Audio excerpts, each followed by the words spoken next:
আমরা আমাদের রাত্রিকালীন ক্লাসে কিছু গুরুত্বপূর্ণ বিষয় নিয়ে আলোচনা করব। তার মধ্যে আমরা যেটা নিয়ে আলোচনা করব সেটি হলো শুক্রবার এবং শনিবার এ দুদিন ইন্সপেক্টরশিপ পদোন্নতি পরীক্ষা হয়েছে। তো ইন্সপেক্টরশিপ পদোন্নতি পরীক্ষায় যে সকল প্রশ্ন এসেছে সেগুলো নিয়ে আমরা গতকালকে পুস্তক সহজে পরীক্ষাটা হয়েছিল, গতকালকে আমরা সেটা আলোচনা করেছি। আজকে আমরা আলোচনা করব পুস্তক ব্যতীত। তো পুস্তক সহজে প্রশ্ন আছে, সে প্রশ্নের মধ্যে কিছু কিছু প্রশ্নের মধ্যে আমাদের একটু সন্দেহ ছিল, সেগুলো নিয়েও আমরা কিছুটা আলোচনা করব। গতকালকের মধ্যে সন্দেহের মধ্যে যে যে বিষয়টা ছিল যে রাষ্ট্রদ্রোহিতা বলতে কি বোঝায় এবং রাষ্ট্রদ্রোহিতা সংক্রান্তে বা রাষ্ট্রদ্রোহিতা এবং ধর্মের বিরুদ্ধে অপপ্রচার যে চালনার বিষয়টি বলা আছে, এই ধরনের মামলা তদন্তের পদ্ধতি আসলে এখানে মামলা নিতে গেলে যে বিষয়টি হলো মন্ত্রণালয়ের অনুমতি ব্যতীত, অর্থাৎ এটা সরকারের অনুমতি ব্যতীত এটা কোনো মামলা নেওয়ার সুযোগ নেই। এবং এই ধরনের মামলার ক্ষেত্রে তদন্ত যে বিষয়টি বলা আছে, তদন্ত পদ্ধতি, আসলে তদন্ত পদ্ধতির এটাই, এই ধরনের মামলা পুলিশ পরিদর্শকের নিচে কোনো ব্যক্তি তদন্ত করতে পারবেন না। এটা সিআরপিসির 196 এবং 196 খতে বিস্তারিত উল্লেখ করা আছে। যাই হোক, আমরা সেটা গতকালকে আলোচনা করেছি। অনেক কিছু ত্রুটি আছে, ত্রুটিগুলো আমরা পরবর্তীতে সবাই সংশোধন করব, এই উদ্দেশ্যেই আমরা আজকে যে আলোচনা করব সেটা আমরা একটু দেখি আজকের প্রশ্নে কি এসেছিল। তবে আমি বারবার আমার ক্লাসের প্রত্যেকটা ব্যক্তিকে কিন্তু বলেছিলাম যে পরীক্ষার প্রশ্ন কিন্তু সহজ হবে, আমি যা পড়ালাম এর বাইরে একটা প্রশ্ন আসবে না। কি আমার কথা কি ঠিক আছে কিনা রোহল? জি রোহল, স্যার। আমি যে সকল জি স্যার। প্রশ্ন নিয়ে আলোচনা করেছি তোমাদের সাথে, আমি তোমাকে বলেছিলাম যে ইন্সপেক্টরশিপে এর বাইরে কোনো প্রশ্ন পাবা না।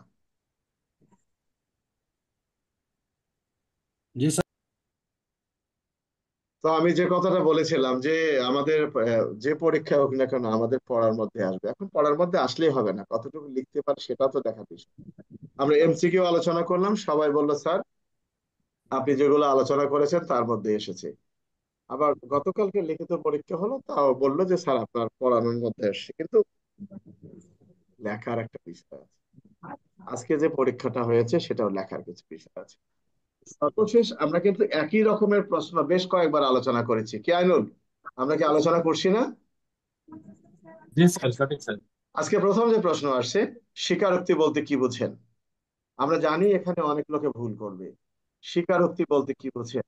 এখানে অনেকেই সাক্ষ্য আইনে 24 ধারা দিয়ে দিবেন। স্বীকারোক্তি বলতে কি বুঝেন? সাক্ষ্য আইনে 24 ধারা, তার মানে যারা আইন সম্পর্কে যাদের আহ ধারণা কম, যারা বেশি করে ধারা দেওয়ার যাদের চিন্তা, তারা কিন্তু এখানে স্বীকারোক্তি বলতে কি বোঝেন, তারা কিন্তু এখানে সাক্ষ্য আইনে 24 ধারা দেবে। আসলে স্বীকারোক্তি কাকে বলে? স্বীকারোক্তি সম্পর্কে বলা হয়েছে সিআরপিসির 164 ধারায়। অর্থাৎ স্বীকারোক্তিটা কি? একজন অভিযুক্ত ব্যক্তি বা সাক্ষীও হতে পারে, তবে আমরা অভিযুক্ত ব্যক্তি নিয়ে আলোচনা করি। একজন অভিযুক্ত ব্যক্তি আদালতে দাঁড়িয়ে শপথনামা পাঠ পূর্বক কোনো আমলযোগ্য অপরাধ সংক্রান্তে এই নিজেকে জড়িয়ে তিনি যে বক্তব্যটা দিয়ে থাকেন, এটি হলো স্বীকারোক্তি, অর্থাৎ দোষ স্বীকার। এখানে সাক্ষ্য আইনের কোনো ধারা আসার সুযোগ নেই। স্বীকারোক্তি বলতে কি বোঝায়? স্বীকারোক্তি বলতে বোঝায় এটা সিআরপিসির 164 ধারায় আছে। এখানে কোনো পিআরবি আসার সুযোগ নেই, কোনো কিছু আসার সুযোগ নেই। স্বীকারোক্তি কখন আসামির বিরুদ্ধে প্রমাণ করা যায় না, এটাও সাক্ষ্য আইনে, এখন সাক্ষ্য আইনের 24 ধারা চলে আসবে। কারণ সাক্ষ্য আইনের 24 ধারায় বলা আছে তখনই একজন স্বীকারোক্তি আসামির বিরুদ্ধে আদালতে প্রমাণ করা যায় না যখন কিনা আসামি স্বীকারোক্তিটা প্রদান করেছেন প্রলোভন, প্রতিশ্রুতি, ভয়ভীতির মাধ্যমে মাধ্যমে আমার কথা কি ঠিক আছে না নাই? কি রুহুল, কোন কোন ধারা দিছো তুমি? উল্টা পাল্টা দিলে তো আমার কিছু করার নাই। রুহুল, জি স্যার। প্রথম হলো সিআরপিসির 164, পরের অংশ হলো স্যার স্যার সাক্ষ্য আইনের 24 ধারা। হ্যাঁ বলো। স্যার এখানে যাই কথা বলেছে না তো নাই স্যার। তোমার কথাটা এখানে না।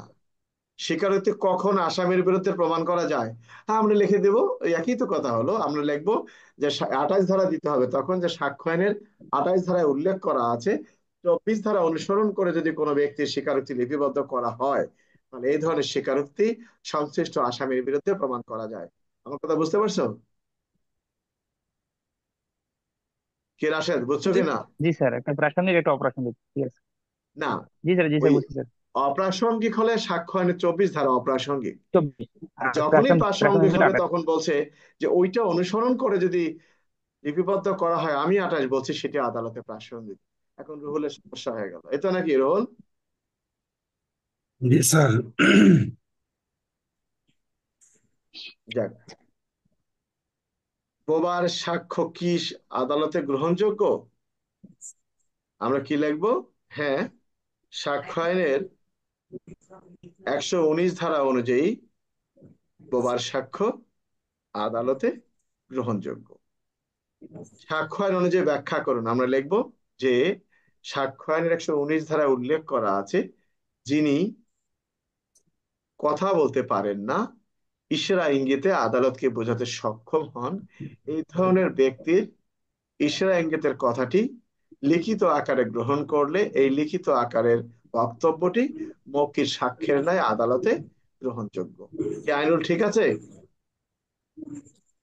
জি স্যার, ঠিক আছে স্যার। আমাদের অনেক শিয়াল পণ্ডিত আছেন, আমি এগুলো শিয়াল পণ্ডিত বলি। দেখা যাবে যে 40টা ধারা দিয়ে, আবার দেখবা যে অনেকে, আমি যেমন স্ট্যাটাস দিছি যে আমার শিকড় গাইড থেকে এগুলো আসছে, আমি কিন্তু বারবার পড়াইছি প্রশ্নগুলা। কি আইনুল? জি স্যার, এগুলো তো আলোচনা হইতেই আছে। এবং আমার গাইডে কিন্তু এগুলো এইভাবে, ঠিক এভাবেই লেখা আছে। যাক, ক নামক পুলিশ অফিসার একটি ডাকাতি মামলার আসামি ক্ষয়ের নিকট থেকে স্বীকারোক্তি আদায়ের জন্য শারীরিকভাবে নির্যাতন করেন। ক, পেনাল কোডের কত ধারা অনুযায়ী শাস্তিযোগ্য অপরাধ করেছেন? পেনাল কোডের 330 ধারার এখানে অপরাধ কি আছে না আইনুল? জি স্যার, এটা 330। স্পষ্ট করে, স্পষ্ট। তাহলে আমরা কি লিখবো? পেনাল কোডের 330 ধারায় উল্লেখ করা আছে, যদি কোনো সরকারি কর্মচারী কিংবা কোনো ব্যক্তি স্বীকারোক্তি আদায়ের উদ্দেশ্যে কোনো ব্যক্তিকে নির্যাতন করেন, তাহলে সেই ব্যক্তিটা এই ধারা অনুযায়ী শাস্তিযোগ্য অপরাধ করবেন। আলোচ্য প্রশ্নে ক নামক পুলিশ অফিসার ডাকাতি মামলার আসামি ক্ষয়ের নিকট থেকে স্বীকারোক্তি আদায়ের উদ্দেশ্যে শারীরিক নির্যাতন করায় সে পেনাল কোডের 330 ধারা অনুযায়ী শাস্তিযোগ্য অপরাধ করেছে। আমার কথা কি ঠিক আছে? স্যার। তোমাদের জি স্যার। ক্যামেরাগুলো বন্ধ কেন? তোমরা কি ঘুমাচ্ছ নাকি? আচ্ছা, আইনানুগ অভিভাবকের নিকট থেকে মনুষ্য হরণ বলতে কি বোঝায়? এ ধরনের হরণের ক্ষেত্রে উদ্ধার পদ্ধতি আলোচনা করুন। এটা কত ধারার প্রশ্ন? Sir 361 sir. কেন করে 50? আইনুল কত ধারা? 361 পেনাল কোড। এই ধরনের মনুষ্য হরণের ক্ষেত্রে উদ্ধার পদ্ধতি আলোচনা করুন। এর বিধি 100 ধারা। কি হবে আইনুল এখানে? নিয়মিত মামলা রুজু হবে স্যার, নিয়মিত মামলা রুজু প্রক্রিয়া অনুযায়ী উদ্ধার করতে হবে স্যার। এই ধরনের হরণের ক্ষেত্রে, তার মানে কি? এটা অপহরণ হয়ে অপহরণ গেছে, হয়েছে তাই স্যার। না? জি স্যার। তাহলে উদ্ধারের ক্ষেত্রে তিনি কি করতে পারবেন?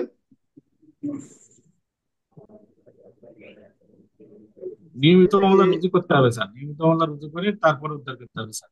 অর্থাৎ মামলার তদন্তকারী কর্মকর্তা আদালতের জি অনুমতি স্যার, ছাড়াই তার মামলার ভিকটিম উদ্ধারের জন্য কার্যক্রম পরিচালনা অভিযান করতে পারবে।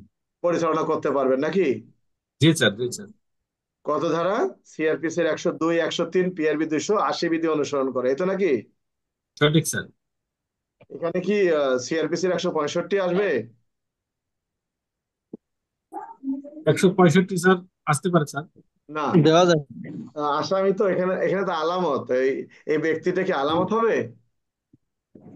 স্যার আলামত হবে না। তল্লাশির ক্ষেত্রে স্যার দেওয়া যেতে পারে। সঠিক, সঠিক উত্তর, সেটা এটা আলামত হিসেবে ব্যবহার হবে। কারণ ওই লোকটাও ভিকটিম, তো ভিকটিম একটা আলামতের নেয়। এখানে কি মানব পাচার আইনের কোনো ধারা আসবে? না স্যার। আচ্ছা, আর রুহুল যেটা দেশে দিছে, এখন রুহুলের কথা বলে লাভ নেই। তাহলে কত ধারা হচ্ছে? 361 নাকি? জি স্যার, 361। আর 61। সিআরপিসির 102, 103, পিআরবি 80। 280, এই পদ্ধতি অনুসরণকে তল্লাশি করবেন, এই তো নাকি? সঠিক স্যার। যেহেতু তল্লাশির পদ্ধতির কথা বলা হয়েছে, বিষয়টা বুঝতে পারছো কি? ইমরান খান, বোঝা গেছে আমার কথাটা? ঘোড়ার ডিম বুঝো মিয়া। উত্তর দেবা ঝটপট, তাহলে বুঝতে হবে মাথার আর মধ্যে এটা ঢুকছে। 363 মামলা হবে না স্যার? আমার মামলা তো দরকার নেই, মামলা দিয়ে আমি কি করব? আমার প্রশ্নটা হলো যে আইনানুগ অভিভাবকের নিকট থেকে মনুষ্য হরণ বলতে কি বুঝেন? এক। দ্বিতীয়ত, এ ধরনের ক্ষেত্রে উদ্ধার পদ্ধতি আলোচনা করো। এখানে আবার তুমি তোমার শাস্তি চাইছে নাকি তোমার কাছে? কে নাজবুল? আমি বলছি স্যার, মামলা বলছে না নিয়মিত মামলা হবে, মামলা হলে যে 363 মামলা হবে স্যার। মামলার দরকার কি আমার এখানে? আমার কাছে চাইছে মনুষ্য হরণ, এই ধরনের ঘটনায় পুলিশ কিভাবে তল্লাশি করতে পারে। আমার কথা কি বুঝতে পারছো? জি স্যার। আমার কি বলা হয়েছে নাকি তার শাস্তি কি? কে খাও ধারা দিয়ে তো ধরা খাও বারে বার। হ্যাঁ, এ নিয়ে আবার কাটা দেখি একটু। এবং উদ্ধার পদ্ধতি যখনই আসবে, উদ্ধার পদ্ধতি যখনই স্যার পুলিশ রেকর্ডিং কোনো তো বন্ধ কিছু করে দিবো। বুঝে না, কি বললা? যাও, কখন পুলিশ জামিনের অযোগ্য অপরাধে জামিন মঞ্জুর করতে পারেন? জামিনের অযোগ্য অপরাধে কখন পুলিশ জামিন মঞ্জুর করতে পারেন? কত ধারা? 497। 497। 497। এখানে সরাসরি 497 ধারায় বলা আছে, জামিনের অযোগ্য অপরাধে অভিযুক্ত ব্যক্তিকে যদি কোনো থানার অফিসার ইনচার্জ বিনা পরোয়ানায় গ্রেপ্তার করে থাকেন, সেক্ষেত্রে এই ব্যক্তিটা যদি নারী হয়, এটা আমি গতকালকেও আলোচনা করছি, আবার গত পরশুদিনও আলোচনা করছি, নারী হয়, শিশু হয়, অতি বয়স্ক ব্যক্তি হয়, বা অসুস্থ হয় নাকি শারীরিক ভাবে, নাকি? আচ্ছা, তাহলে জামিন মঞ্জুর করতে পারেন 497। এখানে কিন্তু অন্য কোনো 496, 169 যারা প্রশ্ন বোঝে নাই তারা কিন্তু সব ধারাগুলো দিয়ে দিচ্ছে। এটা পেয়ে যাবা, দেখবা যে অনেকেই এর ডিসিশন দিয়ে দেবে, অনেকেই। বুঝতে পারছো? কেন মাস্টারের অভাব নাই, ইন্সপেক্টরশিপ পদোন্নতি পরীক্ষা হয়, কনস্টেবল থেকে এএসআই সিরিয়ালে আছে, সেও ইন্সপেক্টরশিপের প্রশ্নের সমাধান করে, এত আইন জানে। বুঝতে পারছো? এরকম হবে আর কি। আচ্ছা, কখন পুলিশ অফিসার সমন ইস্যু করতে পারেন? একজন পুলিশ অফিসার সমন ইস্যু করতে পারেন কোন কোন ধারায়? সিআরপিসির 160। আর কি বোঝো না ঘোড়ার ডিম? 94। সিআরপিসির 94 স্যার। 94 ধারায়, সিআরপিসির 103 ধারায়, সিআরপিসির 160 ধারায়, সিআরপিসির 75 দ্বারা। 175 ধারায়। এক কথা কম বলো, বলো 160 কি জন্য? আমিনুল, কি কাজে 160 অনুযায়ী সমন ইস্যু করতে পারে পুলিশ? আলোচনা করো, বলো। আমিনুল না এনামুল? এনামুল বলো। যদি কোনো আমলযোগ্য অপরাধের ঘটনা প্রত্যক্ষভাবে যদি কোনো ব্যক্তি দেখে থাকে, তাহলে ওই ব্যক্তিকে সমন দিয়ে ওই ইয়ে আদা মার্কও পাওয়া লাগবে না এখানে, এই ফাও আলাপ ফাও গল্প বাদ। এখানে পুলিশ চারটা ক্ষেত্রে পারেন: 94, 103, 160, 175। তাহলে 94 কি জন্য পারেন? এত যদি উত্তর সহজে হতো তাহলে তো তুমি আগে প্রমোশন পেয়ে যেতা। ওই 1.5 লাইন লিখলে নাম্বার পাবে 1, ওর মার্ক ছিল ওখানে 10। তাকে লিখতে হবে বিস্তারিত যে সিআরপিসির 94 ধারায় উল্লেখ করা আছে, ফৌজদারি অপরাধে রুজুকৃত মামলার তদন্তকারী কর্মকর্তা কিংবা থানার ভারপ্রাপ্ত কর্মকর্তা মামলা তদন্তকালে তিনি যদি জানতে পারেন যে মামলা তিনি তদন্ত করতেছেন, এই মামলার তদন্ত সংশ্লিষ্ট কোনো কাগজপত্র কিংবা কোনো দলিল কোনো ব্যক্তির নিকট আছে, তাহলে এই সকল কাগজপত্র এই তদন্তকারী কর্মকর্তার নিকট হাজির করিবার নিমিত্তে তিনি সিআরপিসির 94 ধারা অনুযায়ী সমন দিতে পারেন। তুমি পারবা এটাই দেখতে? পড়ছো তো 1.5 লাইন? ফাও ফাও 1.5 লাইন পরে এত সহজ না নাম্বার পাওয়া যাবে? এটা ফাও ফাও পড়া। ওই যে সূচি পড়ছে না মুখস্থ, ওই মুখস্থ পড়ে শেষ, উত্তর দেওয়া লাগবে না। তোমাকে তো বলা হয় নাই যে তুমি সঠিক উত্তর দিতে পারো না, কিন্তু নাম্বার পাও নাই। কি আইনুল ঠিক আছে? জি স্যার, ঠিক আছে। এরপরে সিআরপিসি এর 103 ধারায় পারেন একজন পুলিশ অফিসার সমন দিতে কাকে, অর্থাৎ সিআরপিসি এর 103 ধারায় বলেছে যে গৃহ তল্লাশির ক্ষেত্রে, অর্থাৎ কোনো পুলিশ অফিসার যখন কোনো স্থান তল্লাশি করবেন, এই তল্লাশি কাজে সহায়তার লক্ষ্যে দুই বা ততোধিক ব্যক্তিকে নোটিশ বা সমন প্রদান করতে পারেন। কি কথা ঠিক আছে? এর পাশে জি পুলিশ স্যার। পারেন সিআরপিসির 160 ধারা অনুযায়ী ফৌজদারি অপরাধে রুজুকৃত মামলার তদন্তকারী কর্মকর্তা বা থানার ভারপ্রাপ্ত কর্মকর্তা এই মামলা তিনি তার মামলা তদন্তকালে যদি জানতে পারেন যে তার মামলার তদন্ত সংশ্লিষ্ট কোনো বিষয় কোনো ব্যক্তি জানেন, তাহলে এই ঘটনাগুলো তার সম্মুখে ব্যক্ত করিবার লক্ষ্যেই সিআরপিসির 160 ধারা অনুযায়ী সমন ইস্যু করতে পারেন বা নোটিশ প্রদান করতে পারেন। এরপরে কত ধারায় পারেন? সিআরপিসির 175 ধারা অনুযায়ী পারেন। কখন? মার্ডার কেস যদি হয়, হত্যা মামলার সম্পর্কে কেউ জানেন, তাকে কত ধারা অনুযায়ী নোটিশ করবেন আইনুল? 160 স্যার। 160 স্যার, 160। এটা তো 175, দেখলাম অনেকে লিখে দিচ্ছে 175, অর্থাৎ সেটাও কিন্তু 160। 175-এর বক্তব্য হলো যে একজন পুলিশ অফিসার সিআরপিসি এর 174 ধারা অনুযায়ী যখন কোনো অপমৃত্যু মামলার তদন্ত করেন, এই অপমৃত্যু মামলার তদন্তকালে তিনি যদি জানতে পারেন যে এই অপমৃত্যু ঘটনা সংক্রান্তে কোনো ব্যক্তি কিছু জানেন, তাহলে সেই ব্যক্তিকে তার সম্মুখে উপস্থিত হয়ে এই অপমৃত্যু সংক্রান্তে বক্তব্য পেশ করিবার লক্ষ্যে সিআরপিসির 175 ধারা অনুযায়ী সমন ইস্যু করতে পারেন। এত সহজ না মিস্টার এনামুল? ওই একটা ধাপাস করে বলে দিলাম, ওই নাম্বার ওখানে পাবা 1, 1.5, ওইটা দিয়ে আর পাশ করা যাবে না। তাহলে কি আমরা বুঝতে পারছি যে পুলিশ কখন সমন ইস্যু করতে পারে? দ্বিতীয়ত, ক, একদা তার গৃহকর্মীকে বাসায় একা পেয়ে জোরপূর্বক ধর্ষণ করেন।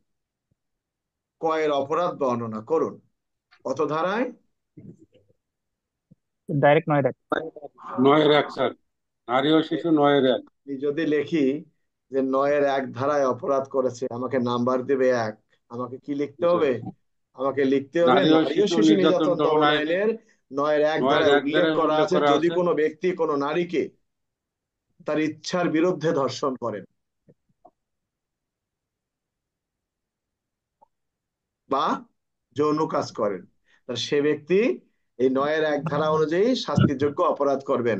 আলোচ্য প্রশ্নে ক নামক ব্যক্তি তার গৃহকর্মীকে বাসায় একা পেয়ে জোরপূর্বক ধর্ষণ করায় তিনি বা সে নারী ও শিশু নির্যাতন দমন আইনের 9-1 ধারায় শাস্তিযোগ্য অপরাধ করেছেন। এত সহজ প্রশ্ন, এখানে তো পাশ করার কথা। রোল রুল কি স্যার পাস রোল? করা ইনশাআল্লাহ। লিখতে তো সমস্যা স্যার, যেগুলা প্রশ্ন আসছে ও স্যার আমার জীবনে তো লিখতে লেখো 2 না, দিন এই জন্য লাগবে। কথাটা এখানে বুঝতে পারো নাই, বুঝতে পারছো? লেখার জি স্যার। অভ্যাসটা কম তো। আচ্ছা, মাদকদ্রব্য নিয়ন্ত্রণ আইন 2018 অনুসারে কে কে বিনা পরোয়ানায় গ্রেপ্তার করতে পারেন বা ক্ষমতাবান, ধারাসহ বর্ণনা করুন। কে কে বিনা পরোয়ানায় গ্রেপ্তার করতে পারেন? কত ধারার উত্তর? স্যার মাদকদ্রব্য নিয়ন্ত্রণের 23 ধারা স্যার। কে, কোন ধারা হবে? রুহুল কি দিছো নাকি 23? স্যার এটা তো 23 ধারা হবে না, 21 ধারা হবে স্যার। 23 ধারা হবে, 23। কে কে কে কে বলতে ওই পুলিশের সাব ইন্সপেক্টর, বিজিবির অমুক, কাস্টমসের অমুক, এরা সব আছে, বুঝতে পারছো? বুঝছি তুমি স্যার। তুমি তো মানে একই দিছো, আল্লাহ জানে। যাক। কি আইনুল, অন্য কোনো ধারা হবে? না স্যার, 23-এর এক না স্যার। স্যার, 23-ই হবে স্যার।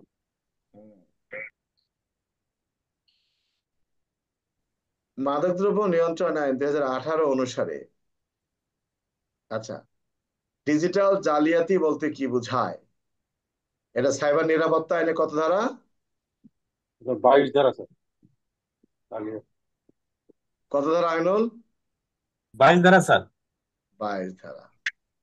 কোন কোন ক্ষেত্রে এবং কিভাবে আইন শৃঙ্খলা রক্ষাকারী বাহিনী, এটা আমি পড়াইছিলাম, ডিজিটাল মাধ্যমে প্রকাশিত তথ্য ব্লক করতে পারেন। কত ধারা? 8-এর 2 আট স্যার। স্যার আর দুই উপধারা 8-এর 1-2 এক দুটাই দুই আসবে, কারণটাও দিতে হবে তো। আইন ওই দুই শৃঙ্খলা রক্ষাকারী বাহিনী কি ব্লক করেন নাকি? ব্লক করেন কে? বিটিআরসি। আইন তিনে শৃঙ্খলা রক্ষাকারী বাহিনী বিটিআরসি কে অনুরোধ করবেন পরিচালকের মাধ্যমে। কি?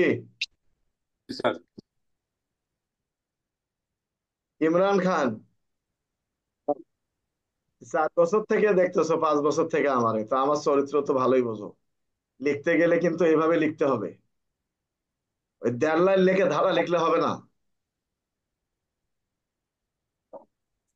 এবারকার প্রশ্ন কিন্তু সহজ হবে, লিখতে হবে বেশি, সঠিকটা লিখতে হবে। ঠিক আছে ইমরান খান? ইনশাল্লাহ স্যার। আচ্ছা, একজন পুলিশ কর্মকর্তা ভুয়া রেজিস্ট্রেশন সম্বলিত একটি মোটরযান আটক করেন। উক্ত পুলিশ অফিসার কিভাবে মোটরযানটি নিষ্পত্তি করবেন তার পদ্ধতি বর্ণনা করুন। কি করবেন? প্রথম হলো বলতে হবে যে এখানে ভুয়া রেজিস্ট্রেশন সম্বলিত মোটরসাইকেল আটক করেন, এটার আমাদের কোনো ধারা দিতে হবে এখানে? ভুয়া মোটরযান যদি আটক করেন, না স্যার, ওটা দিতে হবে না স্যার। তাহলে চাওয়া হয়েছে কি? এই নিষ্পত্তির 100 বিধান। 115 ধারা নাকি? জি স্যার। জি স্যার, 112। অর্থাৎ ডাম্পিং ইয়ার্ডে প্রেরিত যানবাহন গুলো কিভাবে নিষ্পত্তি করা যায়, এটাই তো নাকি? সঠিক জি স্যার। স্যার, এটাই। জানি না রুহুল কোন ধারা দিছে, রুহুলের মাথায় এমনি নষ্ট। অর্থাৎ 115 ধারা, তার মানে কি বলা আছে সেখানে? প্রথমেই আইনুল কি বলা আছে 115 একে? 115 স্যার, ওই ভুয়া রেজিস্ট্রেশনের যদি কোনো গাড়ি আটক হয়, তাহলে স্যার ওই সংশ্লিষ্ট অফিসার ডাম্পিং ইয়ার্ডে প্রেরণ করবেন। নিষ্পত্তির বিধিবিধান কি বলা আছে? ডাম্পিং ইয়ার্ডে প্রেরণ করবে, এবং ডাম্পিং ইয়ার্ডে প্রেরণকৃত গাড়ির যদি মালিক থাকে স্যার, সেই মালিক ওই ইয়ার 2 মাস কর্তৃপক্ষের নিকট আবেদন করবে স্যার। 2 মাসের মধ্যে, আবেদন করবেন। ম্যাজিস্ট্রেটের নিকট 2 মাসের মধ্যে, এবং পুলিশ সুপারিনটেন্ডেন্ট সময়ের মধ্যে আবেদন করবেন। যদি 3-এ বলা আছে স্যার, যদি আবেদন না করেন, তাহলে উক্ত গাড়িটি সেবামূলক কাজে কোনো সংস্থার নিকট প্রেরণ করবে। আচ্ছা, good. আত্মরক্ষার ব্যক্তিগত অধিকার বলতে কি বোঝায়? আমরা অনেকবার আলোচনা করেছি যে সিআরপিসি, দুঃখিত, পেনাল কোডের 96 ধারা নাকি? জি স্যার। আত্মরক্ষার জি অধিকার স্যার। বলতে বোঝায় ওই অধিকারকে বোঝায়, এটা আমরা সবাই জানি, যে অধিকার প্রয়োগ করে আক্রান্ত ব্যক্তি আক্রমণকারীকে প্রতিহত করতে পারে। ভালো কথা। এই অধিকার কখন, কার বিরুদ্ধে, কতটুকু প্রয়োগ করা যায়? এই অধিকার কখন, কার বিরুদ্ধে, কতটুকু প্রয়োগ করা যায়, এটা কত ধারা? 97 স্যার। বলো কতটুকু? এই অধিকার কখন, কতটুকু 103। প্রয়োগ করা যায়? কতটুকু প্রয়োগ করা যায়? এটা কোন ধারা? স্যার 99 ধারা। আরে 99 ধারা স্যার। হ্যাঁ, 99 ধারা। কি আইনুল, কত ধারা? এখানে 99 একটা ক্লোজ আসে স্যার, 97 ধারা হবে। শোনো, এই অধিকার কখন, 97 কার বিরুদ্ধে, কতটুকু প্রয়োগ করা যায়? একটা জিনিস তোমাদের 2ও আসে স্যার। সঠিক উত্তর 102। জি স্যার। এই অধিকার এই প্যানাল কোডের 102 ধারা অনুযায়ী ততটুকু প্রয়োগ করা যাবে যতটুকু আমি আমার জীবনের প্রতি হুমকি এসেছে ততটুকুই, এর অতিরিক্ত কিছু নয়। বিষয়টা বোঝা গেছে? জি স্যার। ভালো করে পড়ো। এই যে এই অধিকার কখন, তার মানে কি কখন প্রয়োগ করা যাবে? যখন তোমার বিরুদ্ধে, তার মানে সামনের প্রশ্নটাকে তোমাকে টেনে আনতে হবে। আত্মরক্ষার অধিকার কখন প্রয়োগ করা যায়? যখন তোমার প্রতি আক্রমণ আসে তখন, নাকি? জি স্যার। তো কখন, এটা কোথায় বলা আছে? 102 ধারায় নাকি? জি স্যার, 102 ধারা। জি স্যার, 102 ধারা হলো। আচ্ছা, এই অধিকার কার বিরুদ্ধে কতটুকু প্রয়োগ করা যায়? আক্রমণকারীর বিরুদ্ধে ততটুকু প্রয়োগ করা যাবে যতটুকু প্রয়োজন। পেনাল কোডের 102 ধারা। এই প্রশ্ন আসবে স্যার, এটা হ্যাঁ হ্যাঁ, এটা প্রশ্ন আমাদেরও আসবে। ওই যে যেমন কেউ বললো 99 ধারা, কেউ বলে এটা ধারা ওটা ধারা, এই এলোমেলো হয়ে গেল। কি ইমরান খান? স্যার, এটা আত্মরক্ষার সীমাবদ্ধতা কতটুকু গ্রহণ করা যাবে এটুকু চাইছে না। টোটাল। সীমাবদ্ধতা আর এটা এক না।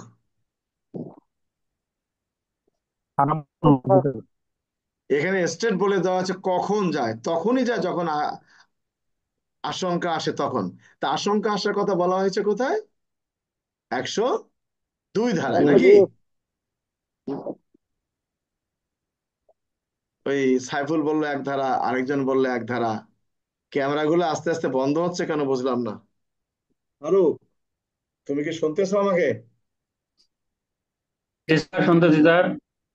জীবনে লাস্ট চেষ্টা করে নাও, ওই যেমন মোবাইল টোবাইল রেখে গেছিলে, এবার পারলে মোটরসাইকেলও রেখে যাবে, যাতে আর মোটরসাইকেলের জন্য টেনশন করা না লাগে, হাইটে হাইটে যাবে, বুঝছো? তোমার বাসা কাছে না?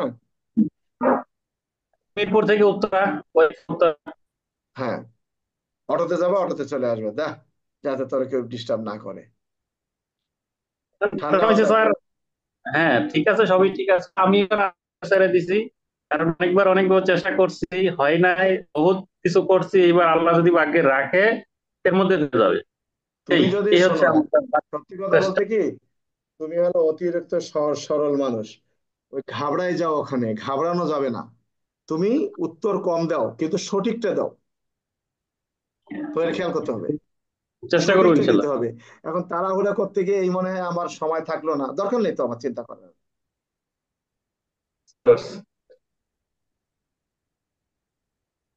এই যে ওর নাম কি ছেলেটা, পঞ্চম হলো যে গত পরীক্ষায়, যে এখন সাব ইন্সপেক্টর হলো, সিআইডির আউয়াল।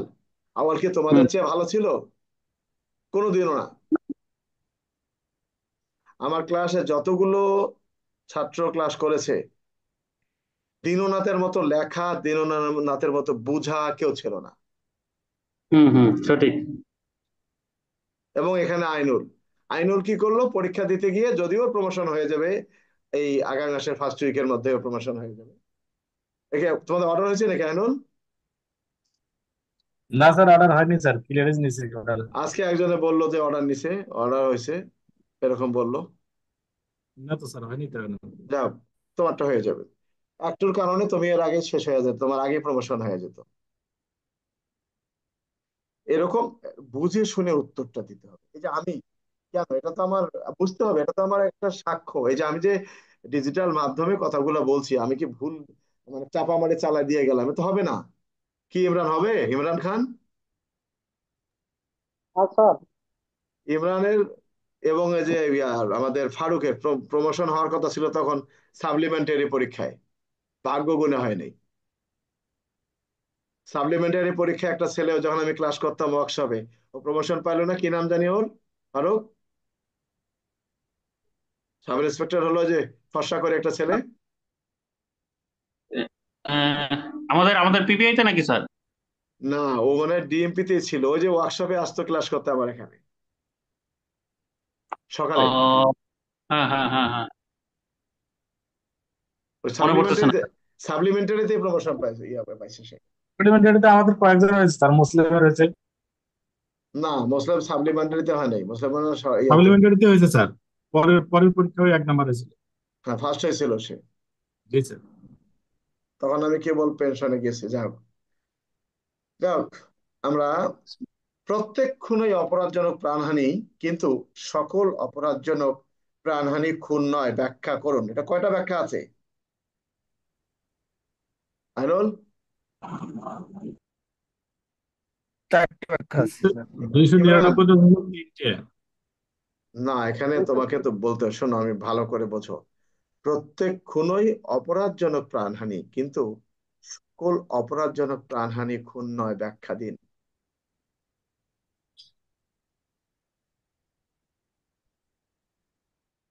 এটা কত ধারা ইমরান?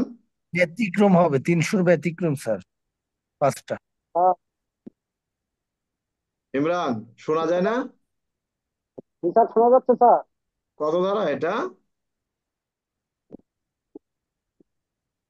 নাই, মরুম হয়ে গেছে ও। স্যার, আর শুনতে হ্যাঁ বলো এই আইনুল। এই প্রশ্নটা স্যার আমি একদিন আপনাকে একটু অনুরোধ করেছিলাম স্যার বলার জন্য, এটা প্রশ্ন আমার মাথায় ধরে না স্যার। আমি আচ্ছা, যদিও লিখতে পারবো তারপরে ধরে না স্যার মাথায় সঠিকভাবে। আচ্ছা, 299 আর 300 আনসার হবে স্যার। 99। আমরা যে প্রশ্নের বিষয়টি আলোচনা করতেছি সেটি হলো প্যানেল কোডের 300 ধারার যে 5টি ব্যতিক্রম আছে তার কথা বলা হয়েছে। বুঝতে পারছো? হ্যাঁ, তো কথা শোনো, কিন্তু এখানে স্যার। তোমাকে বুঝতে হবে এখানে কি বলছে, যে যদি এইভাবে কোনো মৃত্যু ঘটায় তাহা খুন হিসেবে গণ্য হইবে না, তাহা অপরাধজনক প্রাণহানি হিসেবে গণ্য হইবে। আর এখানে বলছে খুন নহে। কি ইমরান, কিছু বলবা? না ঠিক স্যার আছে স্যার, ওইটা হবে স্যার।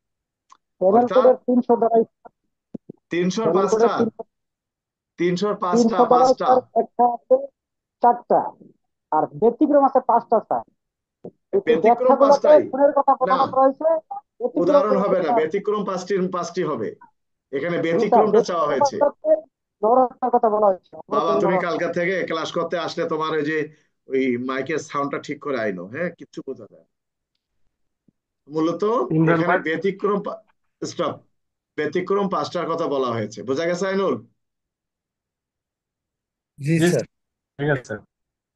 আমি আবার তোমাদেরকে একটু বলি কথাটা কি আছে এখানে, তাহলে তোমরা ভালো করে বুঝবা। এখানে দেখো কি বলা আছে, প্রত্যেক খুনই অপরাধজনক প্রাণহানি, কিন্তু সকল অপরাধজনক প্রাণহানি নয়। তার মানে কি, প্রত্যেক খুনই অপরাধজনক প্রাণহানি, কিন্তু সকল অপরাধজনক প্রাণহানি খুন নয়। এই কথাটা ব্যতিক্রমটা যদি ভালো করে বোঝো, দেখো ব্যতিক্রম এক, 1 নম্বর ব্যতিক্রমে বলা আছে, দেখো এখানে, অপরাধজনক প্রাণহানি খুনের সামিল হইবে না যদি মারাত্মক আকস্মিক প্ররোচনার ফলে অপরাধী আত্মসংযম হারিয়ে ফেলে বা ভুলক্রমে কাজটি করেন। তাহলে ভুল ছাড়া যদি আত্মসংযম এগুলা না হারিয়ে যদি খুন করেন, তাহলে সেটি তো খুন হিসেবে গণ্য হবে নাকি আইনুল? জি স্যার। তার মানে এখানে যে লেখাটা আছে এই লেখাটা বুঝে এর বিপরীত শব্দটা তোমাকে লিখতে হবে নাকি? জি স্যার। কি বুঝতে পারছো না বোঝো নাই? আরে নাই, ফিসাবিলিল্লাহ। যেমন দ্বিতীয়ত কি বলা আছে দেখো, অপরাধজনক প্রাণহানি খুনের সামিল হইবে না যদি অপরাধী সরল মনে আত্মরক্ষা কিংবা সম্পত্তি রক্ষার ব্যক্তিগত অধিকার প্রয়োগ করতে যায়। যেমন এই দেহ রক্ষার অধিকার প্রয়োগ করতে গিয়ে, সম্পত্তি রক্ষার অধিকার প্রয়োগ করতে গিয়ে, আসামির পলায়ন রোধ করতে গিয়ে যদি মৃত্যু ঘটানো হয়, এই ধরনের মৃত্যুটাকে কি বলা হয়, খুন না অপরাধজনক প্রাণহানি? অপরাধ। অপরাধজনক প্রাণহানি। সেটাই বলা হয়। তার মানে কি ব্যতিক্রম, তাই না? জি স্যার, খুনের ব্যতিক্রম। এই ব্যতিক্রম পাঁচটাই ব্যাখ্যা চাওয়া হয়েছে। কি ফারুক, কিছু বলার আছে এখানে? ফারুক, কিছু বুঝছো না আমার ভুল কোনটা? ঠিক আছে স্যার। ফৌজদারি স্যার, কার্যবিধি, হ্যাঁ বলো। স্যার তাহলে 299 3টা ব্যতিক্রম আছে, কোনো এটা কি ব্যতিক্রম নরহত্যা আসবে করার না, ক্ষেত্রে হবে? 299 কোনো ব্যতিক্রম না। এখানে 300 ধারার যে 5টি ব্যতিক্রম, 5টি এখানে আসবে। তার মানে কথাটা হলো এরকমই, যে অপরাধজনক নরহত্যা কখনোই খুনের সামিল হইবে না যদি এইভাবে কোনো ব্যক্তিকে খুন করা হয়। বিষয়টা ক্লিয়ার? জি স্যার। কি কোনো সমস্যা আছে আইনুল বুঝতে? না স্যার, ঠিক আছে স্যার। ফৌজদারি কার্যবিধি অনুযায়ী পুলিশ অফিসার কর্তৃক তল্লাশি করার পদ্ধতি কি? একই প্রশ্ন দুইবার আসছে।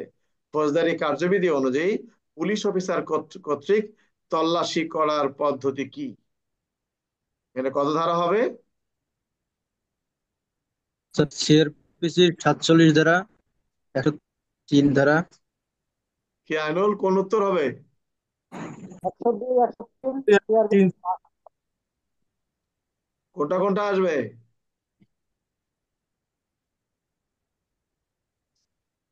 কোন ধারা তল্লাশি আসবে? রয়েছে স্যার।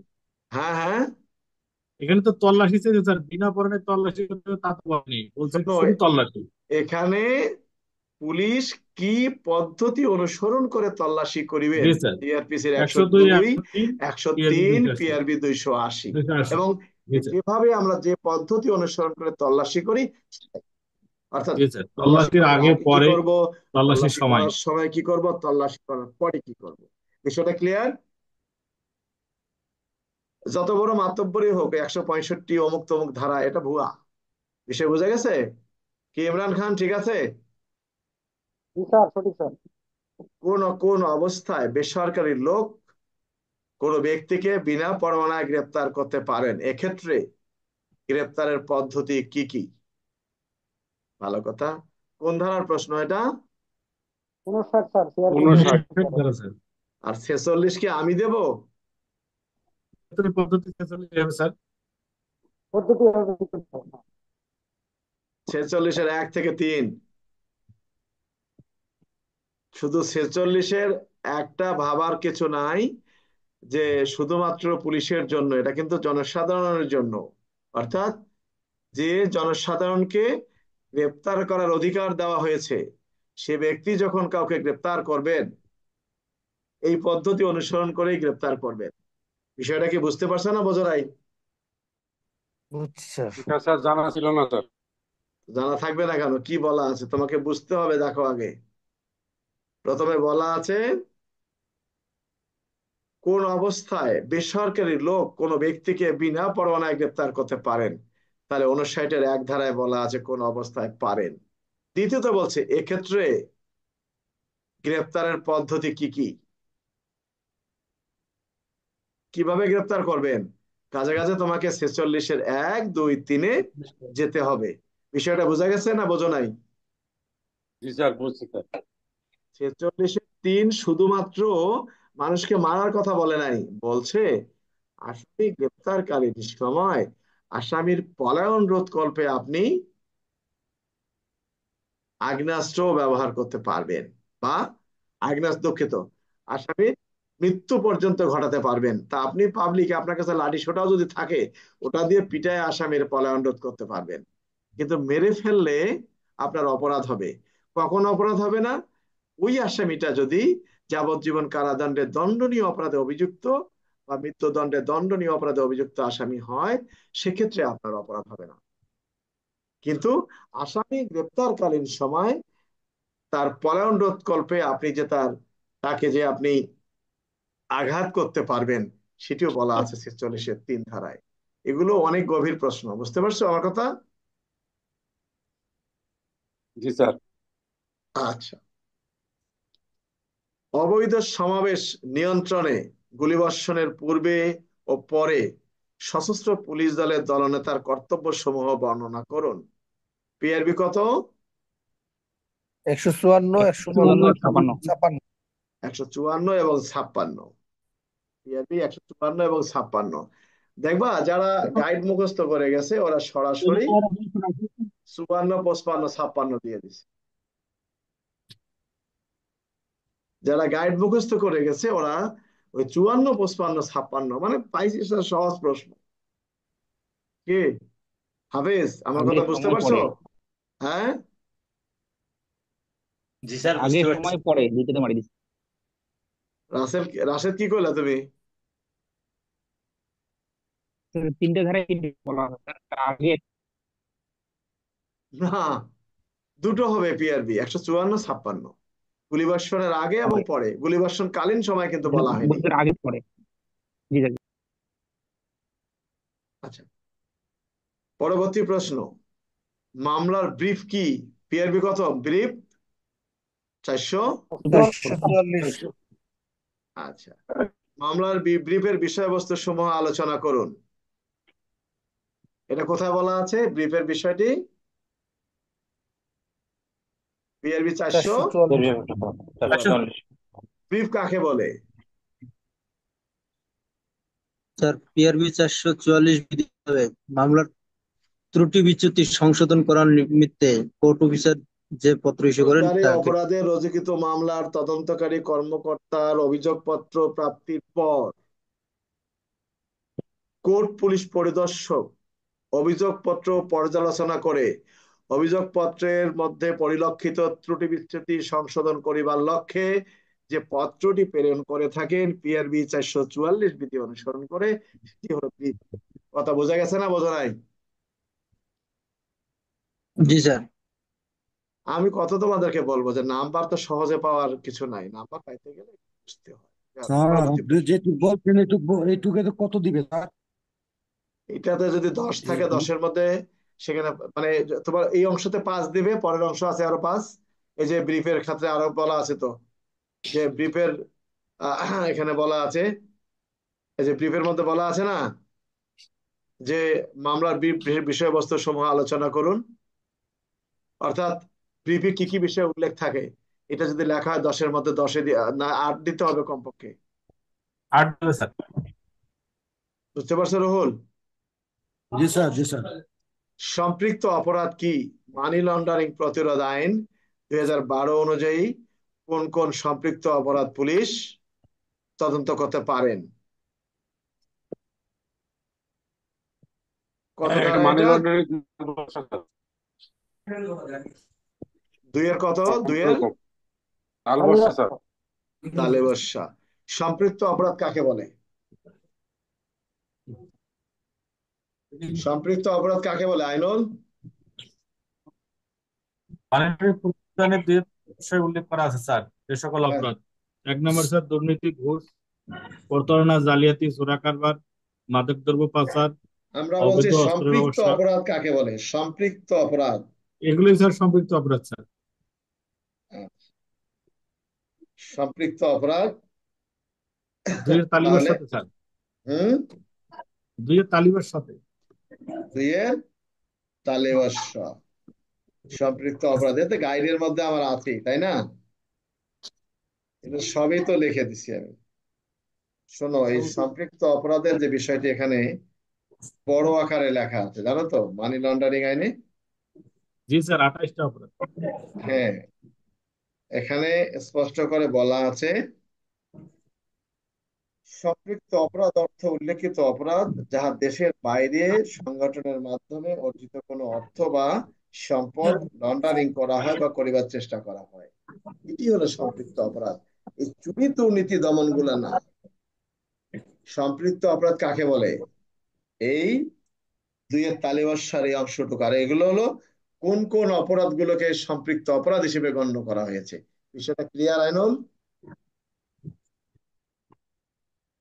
2-এর তালিবার সাথে তো তাই উল্লেখ করা আছে স্যার, যে এই অপরাধগুলোকে সম্পৃক্ত অপরাধ তালিবার বলে। সাথে স্পষ্ট করে বলা আছে সম্পৃক্ত অপরাধ অর্থ নিম্নে উল্লেখিত অপরাধ যাহা দেশে বা দেশের বাইরে সংগঠনের মাধ্যমে অর্জিত অর্থ বা সম্পদ লন্ডারিং করা বা করিবার চেষ্টা করা।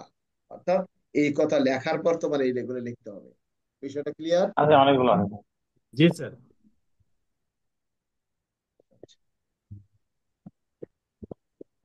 এরপরে আমরা আসি,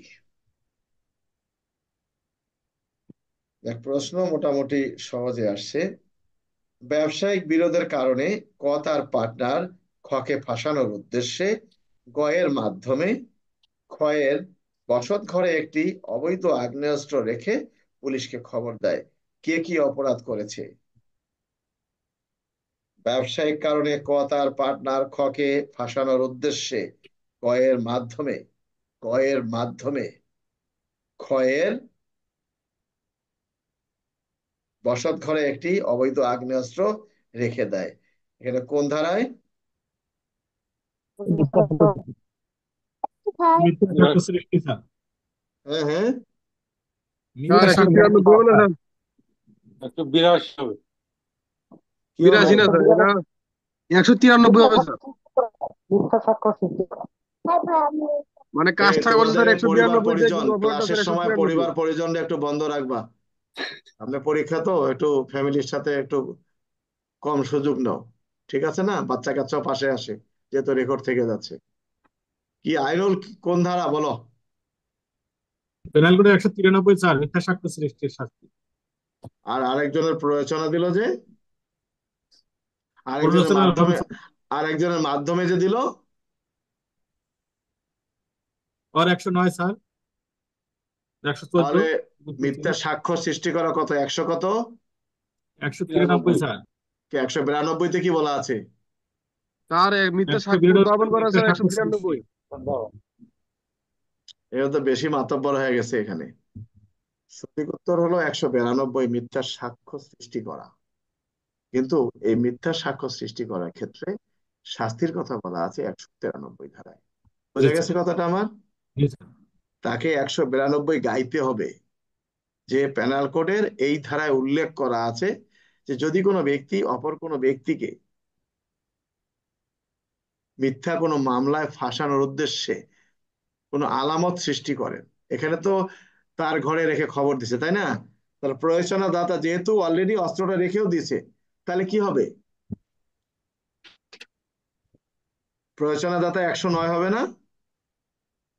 114 হবে স্যার, উপস্থিত ছিল তো প্ররোচনা দাতা। কেন প্রয়োজনা তো উপস্থিত ছিল না এখানে? এখানে তো বলা নেই। তাহলে কথাটা 109 হবে স্যার। কি বলো? একজন 109 বলো। হবে স্যার। 109। আমি আবার বলি, আইনুল, স্যার, ব্যবসায়িক বিরোধের কারণে ক তার পার্টনার খকে ফাঁসানোর উদ্দেশ্যে গয়ের মাধ্যমে ক্ষয়ের ঘরে একটি অবৈধ আগ্নেয়াস্ত্র রেখে পুলিশকে সংবাদ দেয়। কে কি অপরাধ করেছে? এই যে প্ররোচনা দিয়েছেন প্ররোচনাদাতা, তার কারণে অপরাধটি সংগঠিত হয়েছে। যেহেতু পুলিশকে সংবাদ দেওয়া হয়েছে, এই প্ররোচনার কারণে অপরাধটি হয়েছে 109 ধারায়। আর যিনি রেখে দিয়েছেন তার অপরাধটা কোন ধারায়? 193 স্যার। 193। এখন আমাদেরকে দেখতে হবে পেনাল কোডের মধ্যে কি বলা আছে যে যাবজ্জীবন কারাদণ্ডে দণ্ডনীয় অপরাধে অভিযুক্ত করিবার উদ্দেশ্যে যদি মিথ্যা যদি প্ররোচনা দেয়া হয়, আছে নাকি এরকম? আচ্ছা স্যার, আচ্ছা স্যার, 115ই তো আছে। তাহলে কি 115 হবে? আনুল 115 হবে স্যার। কি? না মনে হয় স্যার 115 হবে না, 193 94 হতে পারে স্যার। কি বলছো কও? তো 15টা তো শোনো, এখানে যেহেতু আগ্নেয়াস্ত্রের কথা বলছে 115 আসার কোনো সুযোগ নাই। যদি বলা বলছে থাকতো না হলে স্যার, যে না হলে শাস্তি, স্যার। কেননা যাবজ্জীবন শাস্তির ক্ষেত্রে অস্ত্র আইনে যাবজ্জীবন না দিয়ে 14 বছরও দিতে পারে, 10 বছরও দিতে পারে, নাকি? জি স্যার। কাজে কাজে এটি 193 সঠিক হবে স্যার। 193 এবং 109।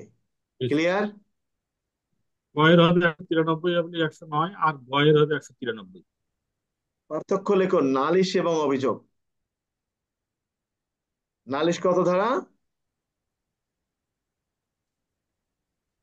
4-এর বর্গীর জ। 4-1 বর্গীর চ। অভিযোগ গ স্যার, 4-এর গ। 4-এর গ। গ। সিআরপিসি তে? CrPC sir. CrPC sir. Good. PR slip এবং অনুসন্ধান স্লিপ, পিআরবি কত? 511-389। আর একটা পিআর স্লিপ পিয়ার স্লিপ তো 501 স্যার, 501। 511-389। মামলার বর্ধিত তদন্ত এবং তদন্ত পুনরুজ্জীবিতকরণ, সিআরপিসির কত? 173 নাকি? জেল প্যারেড এবং টিআই প্যারেড, জেল প্যারেড কত? 515 স্যার, স্যার। আচ্ছা, টিআই প্যারেড? আর 282।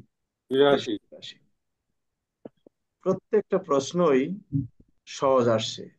আমার কথা কি বুঝতে পারছো? আমাদের প্রশ্ন কেমন হবে স্যার ইনশাল্লাহ? আশাবাদী ভালো হবে। এখন বাদ বাকি আল্লাহ ভরসা। আমি চাই তবে তোমরা আজকের তোমাদের প্রশ্ন থেকে অনেক প্রশ্ন আসবে স্যার আমাদের। 100% আসবে, ওটার মাপ নাই। প্রশ্ন এগুলাই, আমি আবারও বলছি, যা পড়াইছি তাই, এর বাইরে কিছু নাই। এখন তোমরা বুঝতে পারো নাই, আমার কিছু বলার নাই। কি ঠিক আছে আমার কথা?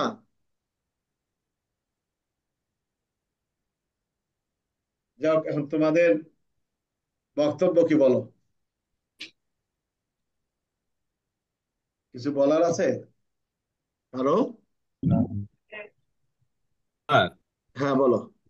এই যে পার্থক্য দিল স্যার নালিশ আর অভিযোগ, হুম, এখানে সিআরপি 4-1 ভয় হলো স্যার অভিযোগ, 4-1 জয় হলো নালিশ।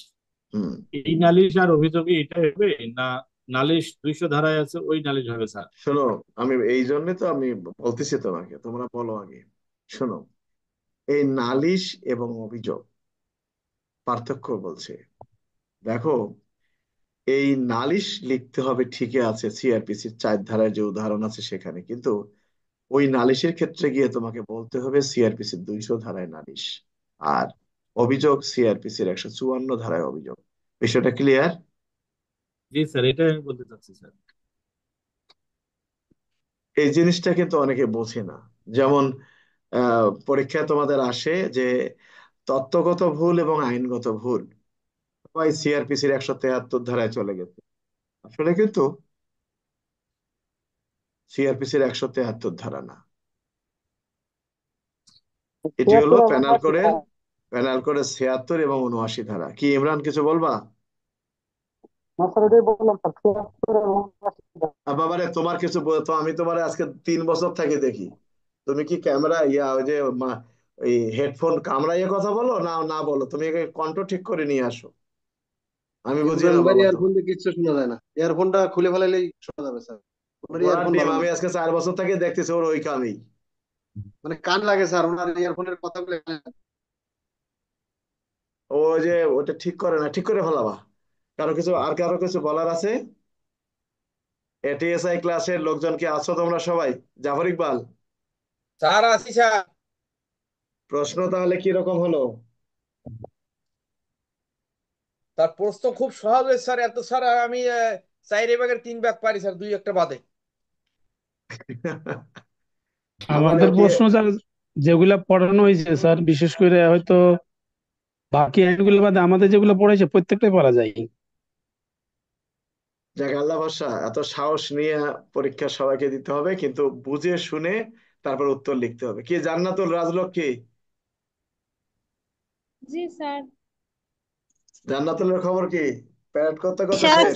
স্যার ভালো স্যার। তুমি তো হাওয়ালদার জি হয়ে যাবে নাকি? আষ্টের দিক দিয়ে শুনতে পারলাম না স্যার, রোল কলে ছিলাম, আস্তে আস্তে একবারে 10টা প্লাস বেঁচে গেছে। আচ্ছা, সমস্যা নেই, আর কারো কিছু থাকলে বলতে পারো স্যার, স্যার কালকে। আমাদের প্রশ্ন সহজ আসবে না স্যার, হ্যাঁ, হ্যাঁ, আমাদের মনে হয় সহজ আসবে স্যার। স্যার হ্যাঁ, বলো। এটা আবার কি গতকালকে একটা লিখলো? এটা, গতকালকে একটা প্রশ্ন ছিল স্যার, হ্যাঁ বলো। এই যে আশ্রয় দান, স্বামী। আশ্রয়দান, শোনো, আশ্রয়দানের টোটালটাই 212, 212তেই ব্যতিক্রমে বলা আছে যে এই বিষয়টি স্বামী স্ত্রীর ক্ষেত্রে প্রযোজ্য নয়। বুঝতে পারছো? স্যার এটা 212 হবে না 216 হবে স্যার? না, 212 হবে। এখানে দুইশো ডাকাতির বারো কথা তো বলা ছিল। 212 তো ব্যতিক্রম নাই। না না, 212 কে বলছে প্রতিটা ক্ষেত্রে ব্যতিক্রম আছে? হয় না। স্যার যত রকম আশ্রয়দান আছে প্রত্যেকটার ক্ষেত্রে ব্যতিক্রম আছে। এই যে আমি বলে দিচ্ছি এখন, দাঁড়াও। দুশো এ বারো রাখো, জাফর ইকবাল রাখো। এই যে দেখো আইনুল, এই যে দেখো, ব্যতিক্রম অপরাধী ব্যক্তির স্বামী স্ত্রী, স্ত্রী অনুরূপ আশ্রয় দান করিলে বা লুকাইয়া রাখিলে সেক্ষেত্রে এই বিধান প্রযোজ্য হইবে না। বুঝতে পারছো? বুঝো নাই কি আইনুল? স্যার 212-র নিচে বলা আছে, তোমার বইতে হয়তো নাই, আমাদের বইয়ে আছে। না স্যার, আমার বই নাই। কেন তো? শোনো, এইরকম যদি না পাও তাহলে কাজ করবা তোমরা, তোমাদের জিনিসটা আমি বলে দিই, তোমাদের এরকম কোন সমস্যা যদি দেখা দেয় যে তোমরা কন্ট্রাডিকশনে, মানে তোমরা ঝামেলায় পড়ে যাচ্ছ, হ্যাঁ, তখন যে কাজটা করবা, অ্যাপসে ঢুকে পড়বা। অ্যাপসে বহু আপগ্রেড করা আছে, কিন্তু তাই বলে ওই আমি যেটা লেখছি অমুক যেটা লেখছে সেটা কিন্তু না। আমার কথা কি বুঝতে পারছো? হ্যাঁ, ঠিক এই যে আছে স্যার। দেখো, এই অ্যাপসেও ব্যতিক্রম দেয়া আছে। দোষী ব্যক্তির স্বামী বা স্ত্রী অনুরূপ আশ্রয় দান করলে বা লুকিয়ে রাখলে সেটা অপরাধ হিসেবে গণ্য হবে না। অ্যাপসেও আছে। বুঝতে পারছো আইনুল? জি স্যার। 216 তো ডাকাতির কথা বলা আছে নাকি? 216-তে ডাকাতি একটু দেখেন দুষ্কৃত। স্যার, 216 প্রশ্ন না স্যার। 216 ক, সেটা 216 ক হবে। না, 216 কত ডাকাতির দস্যুতা, কিন্তু 216 ডাইরেক্ট স্যার। না, হেফাজতে পলায়ন এবং গ্রেপ্তারের ক্ষমতা প্রাপ্ত আছে। শোনো, স্যার 216-তে বলা আছে যে অপরাধী হাজত থেকে পলায়ন করেছে বলিয়া অপরাধীকে আশ্রয় দেয়। সেখানেও কিন্তু ব্যতিক্রম আছে। জি স্যার, আমি তো ওইটাই বলতে চাচ্ছি যে একটু দেখেন স্যার 216টা স্যার। না, এখানে তো কথাটা ওইটা না। অপরাধ যদি এখানে খুনের মামলার আসামির কথা বলা হয়েছে, আর এখানে বলা হলো যে অপরাধী হাজত থেকে পলায়ন করেছে। আর এখানে তোমরা প্রশ্নটা কি আসছিল? প্রশ্নটা কয় নম্বর প্রশ্ন ছিল বলো? আচ্ছা, কয় কয় নম্বর প্রশ্ন ছিল? 1 নম্বরে স্যার। আচ্ছা, দাঁড়াও। কয়ের বিরুদ্ধে একটি খুন মামলার সাজাপ্রাপ্ত গ্রেপ্তারি পরোয়ানা তামিল করার জন্য পুলিশ গেলে তল্লাশি করতে যায়। এখন এই সাজাপ্রাপ্তর যে বিষয়টা, দণ্ডপ্রাপ্তর কথাটা এখানে কিন্তু আসতে হবে। অপরাধীকে আশ্রয় দান, এই অপরাধীকে আশ্রয় দানের যে ক্ষেত্রটি এখানে আসবে। এখানে কিন্তু হাজতখানার থেকে পলায়ন, এখানে অবশ্যই পলায়ন করতে হবে এই 216 আসতে গেলে। আমার কথা কি বুঝতে পারছো? 216 স্যার পলায়নও আছে, আবার গ্রেপ্তারের ক্ষমতাও আছে গ্রেপ্তারের স্যার। আদেশ একটু দেওয়ার কথা বলা হয়েছে। জি তবে স্যার। পরোয়ানা হলে কিন্তু 216 হবে, ঠিক আছে? তোমার কথা পরোয়ানার ক্ষেত্রে 216 হবে, কারণ গ্রেপ্তারের আদেশটা কিন্তু একটা জি স্যার, পরোয়ানা। তো ওটা তো স্যার পরোয়ানারই, সাজাপ্রাপ্ত পরোয়ানার আছে। হ্যাঁ, 216 হবে এখানে। সঠিক উত্তর 216 হবে। আর 212টা পরোয়ানা না, 212টা হলো যে অপরাধী মনে করো মার্ডার কেসের আসামিকে আশ্রয় দিয়েছে সেক্ষেত্রে। আর 216-র বক্তব্যটা হলো পলায়ন করেছে বা যাকে গ্রেপ্তার করার জন্য আদালত অনুমতি দিয়েছে। বুঝতে পারছো? জি স্যার। এই দেখো, যাকে গ্রেপ্তার করিবার জন্য আদেশ দান করিবার পর এখানে বলা আছে। বুঝতে পারছো? তো প্রশ্নটা ছিল কিরকম? তার বিরুদ্ধে খুন মামলা সাজাপ্রাপ্ত গ্রেপ্তারি পরোয়ানা, তার মানে এটা 216। বিষয় ক্লিয়ার? জি স্যার। আর কারো কিছু আছে? দেখো, এই কারণটা কি, আমরা যদি প্রশ্ন না বুঝি তাহলে আমাদের এই সমস্যাটা হবে। আর কার কিছু বলার আছে? রাশেদ কিছু বলবা? ফারুক? না স্যার। কিছু বলার নেই, সব বুঝে গেছে সবাই? স্যার এই যা, বর্ধিত তদন্ত সংক্রান্ত একটু আলোচনা করেন স্যার। বর্ধিত তদন্তের বিষয়টা হলো যখন পুলিশ কোনো ক্ষেত্রে সিআরপিসির 173 ধারা অনুযায়ী পুলিশ রিপোর্ট দাখিল করেন, আদালত এই ধরনের পুলিশ রিপোর্ট পাওয়ার পর পর্যালোচনা করে দেখেন যে মামলার তদন্তকারী কর্মকর্তা কিছু কিছু ক্ষেত্রে তদন্ত অসম্পূর্ণ রেখেছেন। বিষয়টা কি বুঝতে পারছো? যে বিষয়গুলো অসম্পূর্ণ রেখেছেন সেগুলো নিষ্পত্তি করিবার লক্ষ্যে পুনরায় এই বর্ধিত আকারে তদন্ত প্রদান করতে পারে। বিষয়টা কি ক্লিয়ার?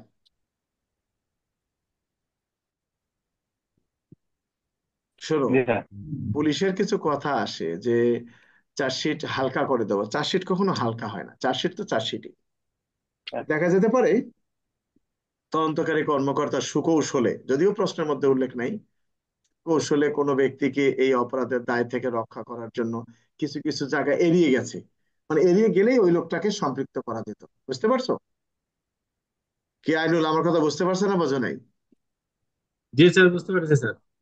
এটা তুমি ভালো বলতে পারবা, তোমার সার্কেলও বেশি নাকি? জি স্যার। আর কারো কিছু আছে? নাজমুল, এটিএসআই নাজমুল, কিছু বলবা? নাই? আচ্ছা, যদি না হয় নাই, আগামীকাল সকালে 7টার সময় এএসআই দের ক্লাস আছে, তোমরা চলে আসো, ঠিক আছে? সবাই ভালো থাকো। আর মনের মধ্যে বিশ্বাস এবং সাহস রেখে পড়াশোনা করো। কোনো প্রকার অসৎ উপায় অবলম্বন করা যাবে না। আর আমরা কোনো কর্তৃপক্ষকেই আমরা কখনোই কোনো অবস্থাতেই অসম্মানজনক কিছু বলবো না। আমরা আইনের লোক, আইনটাকে মেনে চলবো। সবাই ভালো থাকো। ধন্যবাদ সবাইকে।